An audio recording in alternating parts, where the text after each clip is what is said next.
Deja vu, haven't I reviewed this knife already? Wait, that was the Ganzo. Today, class, we take a look at the original. This is the Ontario Knife Company Rat Model 1 in D2 steel, made in Taiwan. Although online, in a lot of circles, you'll hear this called the Rat number 1, or the Rat 1. Or if you watch another popular reviewer online, he'll call this the Rat number 2, and he'll call this the number 1. Sorry, Nick. Too easy. This is the D2 version. I should note that this also comes in AUS-8 steel, which reduces the price, but also the quality. And this version is available with the black scales as shown, or OD green, brown, or tan scales, all with the D2 steel. This knife is a standard tier knife. MSRP is around $60, but you can get this on Amazon for around $45-ish. So it falls just inside the standard tier at just over $40. On the smaller side, you've got Kershaw Shield and the Rat 1's little brother, the Rat Model 2. Same general size, you've got Benchmade Griptilian 551, similar blade size to the Rat 1.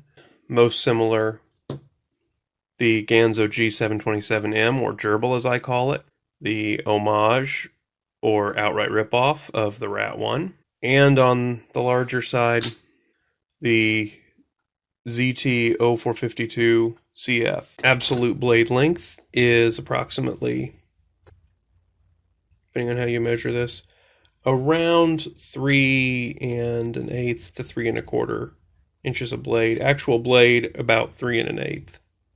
And the blade shape is either a normal or a very slight drop point. Arguably a normal, although the top is not perfectly horizontal. You can see here that it is almost a straight edge. Saber ground. Or V ground. With a nice little shine there. Although I will say the writing on this kind of ruins the image because the writing looks a little cheap and you can actually kind of feel it on the blade. Blade is approximately 0.108 inches thick. Folded length is right around just shy of 5 inches, about 4 7/8 or 4.875. The thickness of the body is pretty uniform and sits at 0.507 inches without the clip. Where the clip is, it's more like 0.693 or so. But again, if you're going to put this into your pocket without using the clip, I would recommend just removing the clip. Speaking of the clip, it is positionable in all 4 orientations. You see the holes here. And interestingly enough, when it is positioned in tip down, it rides deeper than when it is positioned in tip up. You can see how much goes above the top of the clip on the tip up and accommodates the lanyard hole versus how much rides up tip down. Much less material above, which I find interesting. It essentially means if you want to carry this thing deep, you want to carry it tip down, but a lot of people prefer the tip up carry, and if you do that, you got to endure a little bit of material above. More precisely, you've got on the tip up about 7/8 of an inch or so, while tip down, you can see much closer to the top, only about 5/8 of an inch shows over the top. The clip mark of the company, you can feel it with your finger. This feels differently than this down here. This feels slightly raised up, which makes me think that over time this may actually wear away, which means if you don't like it, you might be able to wipe it away with steel wool or a Scotch-Brite pad. But if you like the look of this, well, it may not stick around. Moving the clip requires a T6 Torx bit. And in fact, T6 is one of only 2 bits you need to take this thing apart, as on top of the 3 Torx screws holding the clip, you have 1, 2, 3, 4, 5, 6, 7, 8, 9, 10 T6 screws that hold this thing together, plus 2 T10 pivot screws. The action also can be adjusted at the pivot screw, and it can also be adjusted by putting a little bit of lubrication in here.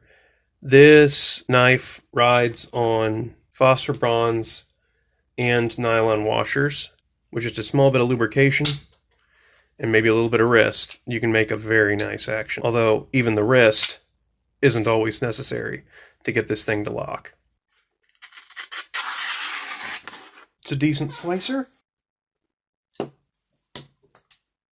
The handle is made of glass-filled nylon, which is molded, and the texturing is pretty soft. There's nothing really outstanding about it, I mean, other than it's unobtrusive. This knife weighs in at 4.97 ounces, so almost 5 whole ounces. The solid metal liners certainly impact that. This is kind of a hefty knife, but it makes a good user because of that. And for the price, I mean, why not? Utility. The blade shape on this lends itself to a majority of tasks. The blade steel in D2, while it's going to have a little bit more of a rust problem than some steels, and it's not a super steel by today's standards, it's more than adequate for most tasks, and I do recommend the D2 version over the AUS-8 version. The D2 version of this, I will give a utility score of 5, or good. The AUS-8 version, sadly because of that inferior steel, only gets a utility score of 3. Awesomeness in this case is pretty much relative to cost. And again, cost is just inside the standard tier. If you're lucky, you might catch this just in the economy tier, even with the D2 steel, if you're able to catch it on sale. And for that price point, this is a pretty awesome knife. This is among the smoothest thumb-stud knives without some kind of axis lock that I've experienced. The liner lock, it doesn't get caught, it doesn't over travel, and it's not sharp when you're trying to unlock it one-handed. This is a very easy knife to flick and close one-handed. Awesomeness on this, though, it's inexpensive done well, but there's nothing too amazing about this. The blade isn't creative, the action's not just outstanding, there's nothing really unique about this, so I'm just going to give it an average. This would be the quintessential average, a standard by which you could judge other knives, and a very inexpensive standard to own to judge other knives, in fact. Cost, again, tier 5, just over $40 is standard.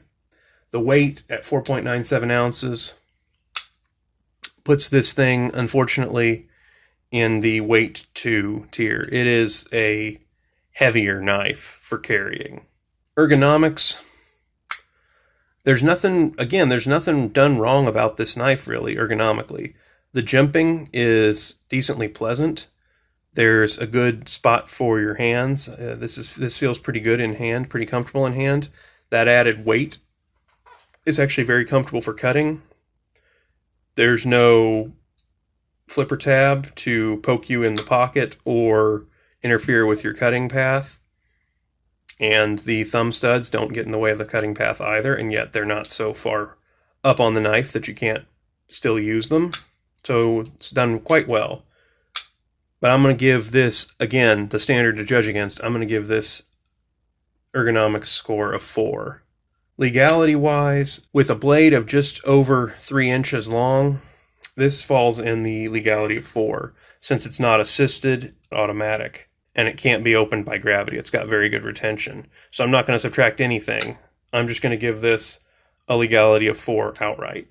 Utility of 5 times awesomeness of 4 over 9 minus cost of 5 gets you 20 over 4, or a value of 5. Bottom line, I find myself using the word standard a lot in this review.